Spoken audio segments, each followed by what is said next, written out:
Imagine कीजिए आप अपने घर के अंदर हैं, दरवाजे लॉक हैं और आपको लगता है कि आप बिल्कुल सुरक्षित हैं। लेकिन क्या ये सिर्फ हमारा एक भ्रम है? स्वागत है इस नए विश्लेषण में। आज हम एक बेहद ही खौफनाक और अनसुलझी केस फाइल के दस्तावेजों को डिकोड करने वाले हैं, जिसे द मिडनाइट इंसिडेंट के नाम से जाना जाता है। हम लिटरली मिनट दर मिनट उस रात के घटनाक्रम को ट्रैक करेंगे और देखेंगे कि कैसे एक आम सी रात सिर्फ कुछ ही मिनटों में एक साइकोलॉजिकल और फिजिकल दुस्वप्न में बदल गई। चलिए गहराई से इसका विश्लेषण करते हैं।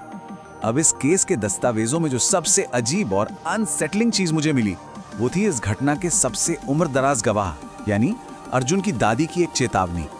उनका एग्जैक्ट स्टेटमेंट था, वो पहले आती है, अंदर बाद में घुसती है। आप समझ रहे हैं इसका क्या मतलब है? ये एक क्लियर इंडिकेशन है कि ये जो भी एंटिटी या इकाई थी वो हमारे फिजिकल रूल्स को फॉलो नहीं करती। उसका प्रोटोकॉल एकदम अलग है। यह हमें बताता है कि दरवाजा पार करने से बहुत पहले ही वो मनोवैज्ञानिक तौर पर अपना जाल बिछा चुकी होती है। चलिए जरा टाइमलाइन पर नजर डालते हैं। रात के ठीक 11:40 अचानक बारिश शुरू होती है और ठीक उसी सेकंड पूरा पावर ग्रिड फेल हो जाता है। 1 मिनट बाद 11:41 पर इलाके के सारे कुत्ते एक साथ अजीबोगरीब तरीके से भौंकने लगते हैं और फिर एकदम सन्नाटा, डेड साइलेंस। और फिर 11:45 पर मुख्य दरवाजे पर पहली बार भारी और बहुत ही धीमी दस्तक होती है। अब क्लिनिकली सोचिए, पर्यावरण में ये अचानक बदलाव और ये परफेक्ट टाइमिंग, ये कोई संयोग नहीं था, ये उस घुसपैठ का पहला स्पष्ट संकेत था। फास्ट फॉरवर्ड करते हैं 11:58 पर।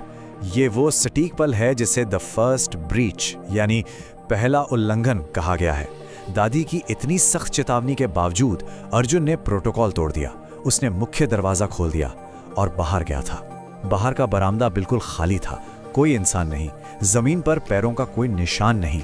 ये दिखाता है कि कैसे इस तरह के खौफनाक स्थितियों में हमारी इंसानी जिज्ञासा ही हमारी सबसे बड़ी कमजोरी बन जाती है। चलिए एक मानक मानवीय प्रवेश और इस एंटिटी की घुसपैठ के बीच एक क्लिनिकल कंपैरिजन करते हैं। अगर कोई नॉर्मल इंसान अंदर आएगा तो वो सीधा खड़ा होगा, जमीन पर पैरों के निशान छोड़ेगा और आगे की तरफ चलेगा, राइट? लेकिन दस्तावेज हमें क्या बताते हैं? उल्टी छत पर रेंगना, जमीन के बजाय दीवारों और सतहों पर कीचड़ से सने हाथों के निशान और मोबिलिटी बिल्कुल एक मकड़ी जैसी। ये बायोलॉजिकली इम्पॉसिबल है और लिटरली रोंगटे खड़े कर देने वाला है। अब देखते हैं कि दरवाजा बंद होने के बाद घर के अंदर क्या फोरेंसिक एविडेंस मिले। विजुअल्स की बात करें तो गीले काले बाल, सफेद आंखें और चेहरे पर एक स्थिर डरावनी मुस्कान रिकॉर्ड की गई। फिजिकल एविडेंस में दरवाजे से घर के अंदर की तरफ आते हुए कीचड़ भरे हाथों के निशान एकदम स्पष्ट थे। और एनवायरनमेंट, तापमान में अचानक और भारी गिरावट रिकॉर्ड की गई और लाइट्स फ्लिकर करने लगी। मतलब दरवाजा बंद करने का कोई फायदा नहीं था, प्रवेश तो पहले ही हो चुका था। इस फेज को हम टेक्निकल टर्म्स में पोल्टरजेस्ट मिमिक्री कहते हैं। इसमें होता क्या है? फिजिकल चीजों का मैनिपुलेशन। रसोई में अचानक बर्तन बजने लगे, प्लेटें गिरने लगीं और अलमारियां अपने आप खुलने बंद होने लगीं। लेकिन जो चीज इस सिचुएशन को और भी भयानक बनाती है वो है ऑडिटरी हैलुसिनेशन यानी श्रवण मतिभ्रम। रसोई से एक अजीब सी गीली और भयानक हंसी की आवाज आ रही थी। ये कोई रैंडम घटना नहीं थी, बल्कि मेन एनकाउंटर से पहले साइकोलॉजिकल टेरर को बिल्डअप करने की एक सोची समझी रणनीति थी। इसके बाद सिचुएशन पूरी तरह से आउट ऑफ कंट्रोल हो गई। अर्जुन और दादी ने देखा कि उस इकाई की गर्दन बुरी तरह से टेढ़ी थी और मुंह की जगह बस एक गहरा काला अंधकार था। वो एंटिटी उल्टी होकर सीढ़ियों से नीचे रेंग रही थी। बचाव में जब दादी ने उस पर राख फेंकी तो उसकी जो प्रतिक्रिया थी वो नोट करने लायक है। उसने किसी इंसान की तरह दर्द से कराने की आवाज नहीं निकाली, बल्कि एक मेटालिक चीख निकाली, जैसे किसी भारी लोहे को घसीटा जा रहा हो। सेक्शन मनोवैज्ञानिक युद्ध और ऑडियो ट्रांसक्रिप्ट। चलिए अब हम सीधा उस ऑडियो एविडेंस का फोरेंसिक ब्रेकडाउन करते हैं जो इस घटना के दौरान रिकॉर्ड हुआ था।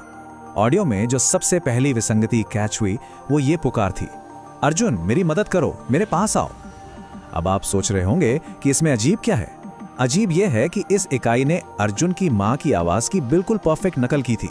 और आपको याद दिला दूं, अर्जुन की मां की मौत 3 साल पहले ही हो चुकी थी। ये भावनाओं के साथ खेलने और शिकार को उसके सेफ जोन से बाहर निकालने का एक बेहद ही क्रूअल लेकिन इफेक्टिव तरीका था।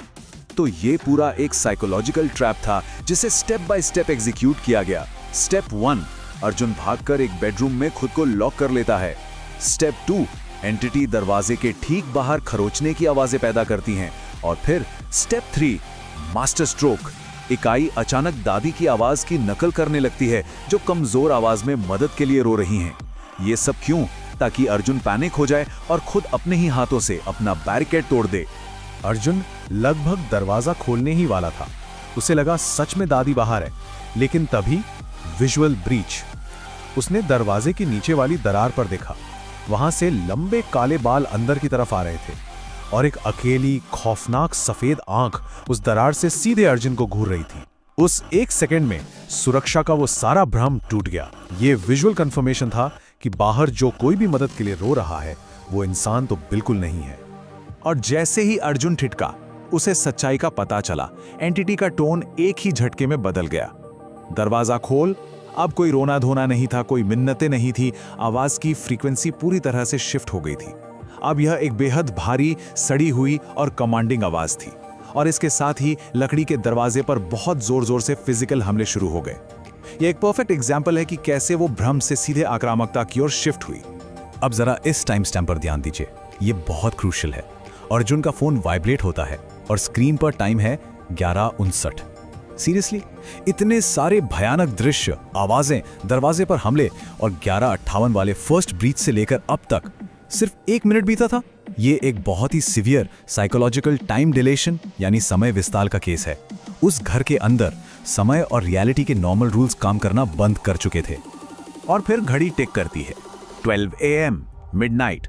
ठीक 12 बजते ही एनवायरनमेंट में एक अजीब सी चीज होती है। एब्सोल्यूट साइलेंस, पूर्ण सन्नाटा।